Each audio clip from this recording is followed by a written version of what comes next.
How's it going, everybody? Welcome back to Sick Eric Tech, and today we're going to be comparing the specs of the LG V60 versus the Galaxy S24. You guys voted of which phone you want the V60 to go up against, and we had the S24 to be the winner. So here we got both devices. Everybody loves the LG V60, so let's go ahead and jump down into it. Before we do, consider subscribing. I appreciate you guys stopping by to check out this video, and subscribe if you want to see more videos just like this. Going on over to the overall size of these devices, the Galaxy S24 comes in at 6.24 inches from top to bottom, and 2.99 inches wide and 0.30 inches thin. Comes in at a weight about 6.91 ounces. You got Corning Gorilla Glass Victus 2 on the front and on the back, with the Armor Aluminum 2 as well surrounding the device. IP68 dust and water resistance is on here as well, and very nice design on here. Taking a closer look, you get your power button, you get your volume slider, you get your cameras on the rear. Bottom, you get your SIM tray, microphone, USB Type-C, you get a speaker. Going up top, you get two microphones. Going on over to the other side, you get absolutely nothing. Very nice, clean design for the Galaxy S24 Plus. Very minimal and very elegant, sleek looking, with that matte finish on the back. On over to the LG V60, it comes in at 6.67 inches from top to bottom, and 3.6 inches wide and 0.35 inches thin. So it's a little bit of a taller device, as you can see right there. Not as narrow, maybe a little bit wider, and as far as thickness goes, it's definitely a little bit thicker than the Galaxy S24. The weight comes in at 7.51 ounces, so it's a little bit heavier, and you definitely feel it. On here, you got Corning Gorilla Glass 5 on the front and Gorilla Glass 6 on the rear, with your aluminum frame going around the edges. IP68 dust and water resistance as well, but you also get the MIL STD810G compliant. It is a drop resistant on here, and it does also have IP68 dust and water resistance. Taking a look at the design of the LG V60, very old and classic design. You get your power button on the right hand side with absolutely nothing. Your camera bar is going to be on the back with all your cameras. V60 LG. Going on over the bottom, you get a headphone jack with a quad DAC, so you get excellent audio on here. USB Type-C, you get a microphone, your speaker. Going on over to this side, you get a microphone as well, along with your Google Assistant button and your volume rockers on here. Going up top, you get another microphone and your SIM and micro SD card expansion on the LG V60, so that's really nice. You get SD card support. Not a lot of phones have that, and it comes in handy if you switch phones and you want to move your files, your music, your pictures, and just swap them on over to another device. Nowadays you can't do that because no phone comes with micro SD card unless it's a budget phone. So both of these phones do have in-display fingerprint sensors. The Samsung is going to be an ultrasonic fingerprint sensor, and as you can see, it's a little bit in a better spot than the LG. The LG's is going to be just a regular optical fingerprint sensor, and it's not the fastest in the world. It's a little bit slow sometimes, while the Samsung is going to be a lot faster. You also get facial recognition on a Samsung and not on the LG, so that's another missed opportunity. You also have your knock and your SIM, your PIN and password on the LG as well. But yeah, fingerprint sensors, Samsung wins in that department.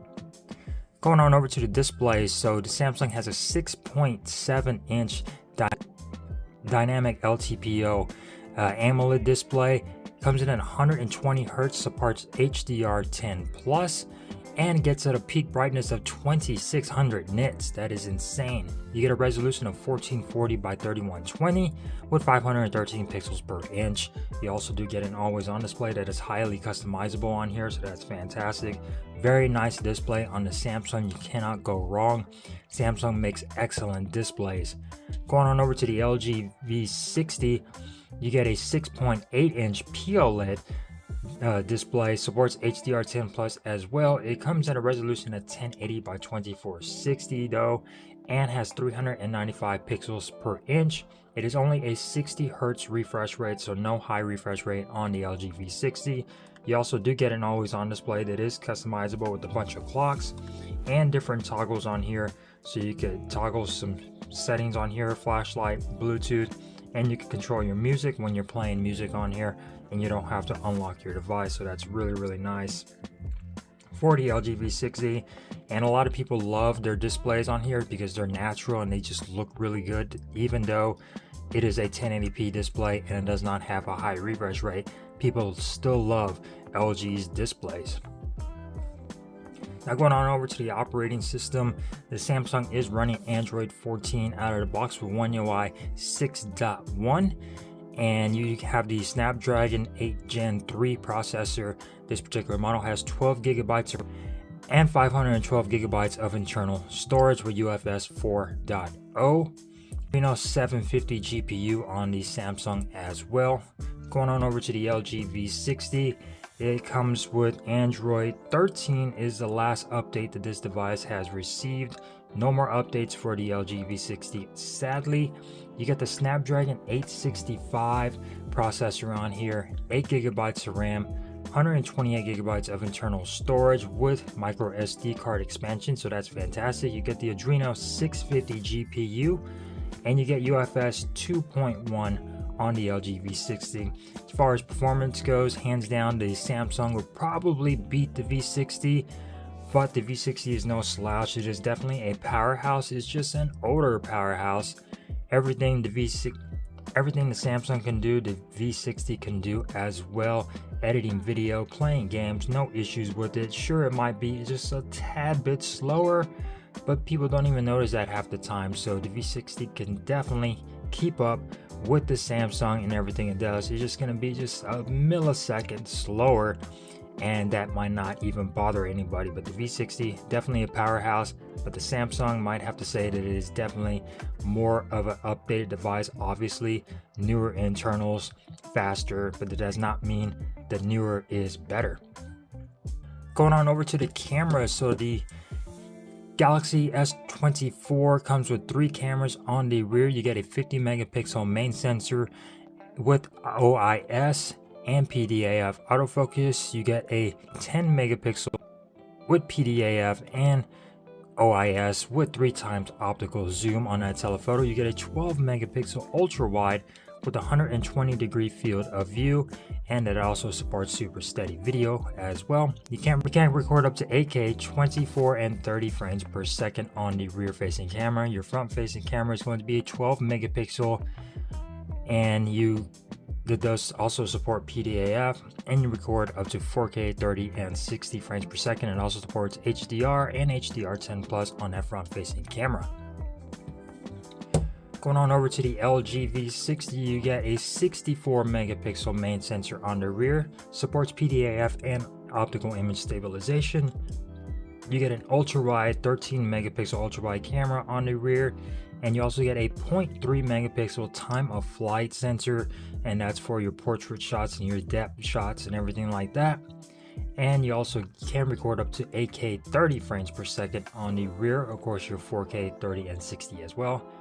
Front facing camera is a 10 megapixel, and you can record up to 4K 30 frames per second on this front facing camera. It does support HDR. Now as far as pictures and everything, people are going to swear that they love the V60. Both of these devices do have options for manual video and manual photos, so that is fantastic. You can control everything, and LG is known for their manual video, but Samsung has caught up and given us pro video with all the same options, despite, other than the audio options that the LG V60 has. The Samsung gives us everything to control your ISO, your speed, and things like that. And you also get your regular video, you get your manual camera, and you also get your pro mode on the Galaxy. So let's go ahead and take a quick look of some photos shot really quick on both of these devices side by side. That way you guys get an idea of how each of these cameras perform. Alright, so here we got front-facing camera, 4K 30 frames per second on the LG V60 and on the Galaxy S24. Let me know how this looks. I am in direct sunlight, and then we'll go out of sunlight, and see how that looks with the sun backing me now.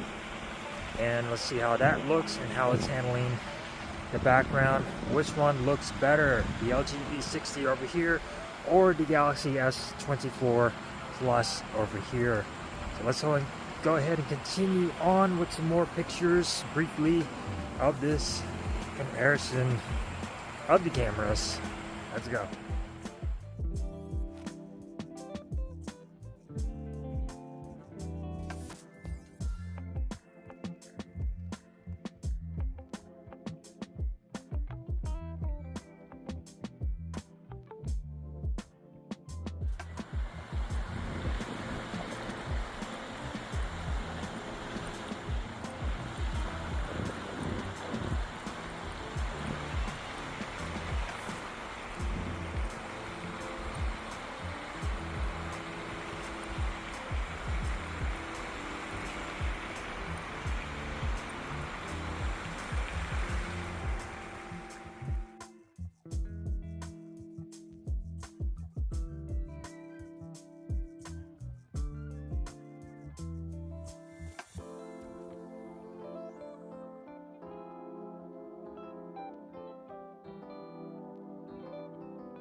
So what did you guys think of the cameras? Which one do you think looked better and did better?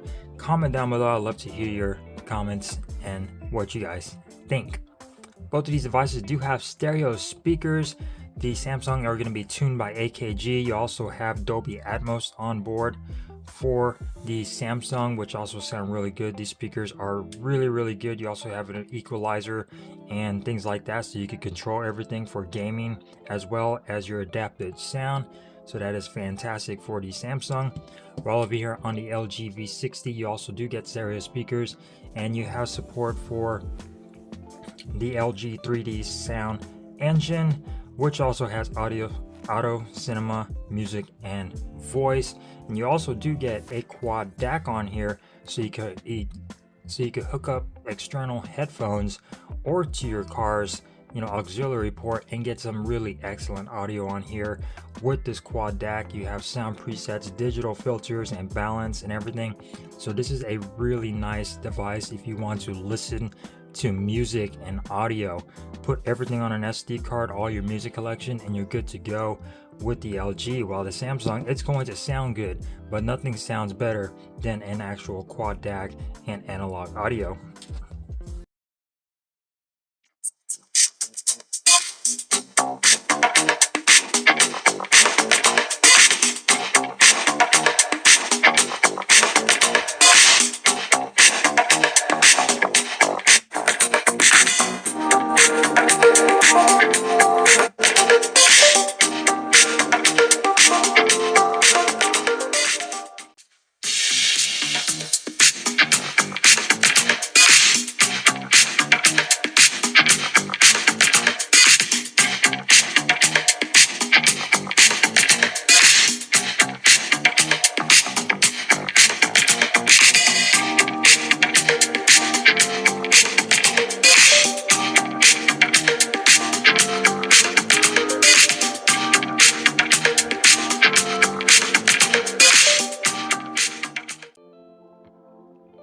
Now the Samsung does come with Wi-Fi 7, while the LG comes in with Wi-Fi 6. So that is a difference right there. The LG is going to have Bluetooth 5.1, while the Samsung is going to have Bluetooth 5.3. So so definitely an upgrade. You get USB Type-C 3.2 on the. So going on over to the battery, so the LG V60 has a 5000 milliamp hour battery with 25 watt charging and 15 watt wireless charging, while the Samsung has a 4900 milliamp hour battery, 45 watt wired charging, 15 watt wireless charging, and 4.5 watt reverse wireless charging on the Samsung. So as far as battery life goes, they both pretty much last all day. The Samsung might last a little bit longer than the V60 just because of battery degradation on the V60. It is an older device. As devices get older, the batteries don't last as long over time. So giving that to the edge to the Samsung as far as battery life, it might last a little bit longer than the V60, but then again, it might vary between people. Some people's V60s might be brand new and work perfectly fine, which will give you more than a day's work of usage. But normally the Galaxy is going to be more than a day's work and more than a day's of usage in the battery department. Now going on over to the colors of both of these devices. So the LG V60 did come in just two colors, the classy blue and the classy white. This is obviously the classy blue. While over here on the Samsung, you got a whole bunch of different colors. You got onyx black, marble gray, cobalt violet, amber yellow, jade green, sandstone orange, and sapphire blue. This is obviously the sandstone orange. So you get a little bit more options in the color department for the Samsung, while on the LG you only got two colorway options. Another feature the LG did have was going to be in the dual screen department. So you were able to have a dual screen for the LG V60, which is fantastic. You just slip your phone into the dual screen and you're able to have two displays on here, which was really cool, to give you options for multitasking. So this was a huge thing back in the day and still is for LG to have different options for multitasking on their devices. So the dual screen is definitely a nice addition for the LG V60 that the Samsung does not have, which is really cool. This gives you a lot more options to play games and to edit stuff on here on two screens and to multitask. So that's really cool that the LG gives you this option with this dual screen. That did come with some models of the LG V60, not all of them. I know the T-Mobile, the blue one came with the dual screen, but the white one didn't. But if you got the V60 from somewhere else, it did come with the dual screen. Otherwise, you can purchase this separately if you wanted to, but that is another feature that the V60 has that the Samsung Galaxy S24 doesn't. So hopefully you guys enjoyed this comparison of the LG V60 versus the Samsung Galaxy S24 Plus. If you did, give this video a thumbs up. If you didn't, give it a thumbs down. And that is quite alright. And I will see you next time here on Sick Eric Tech. You guys stay safe out there. Peace.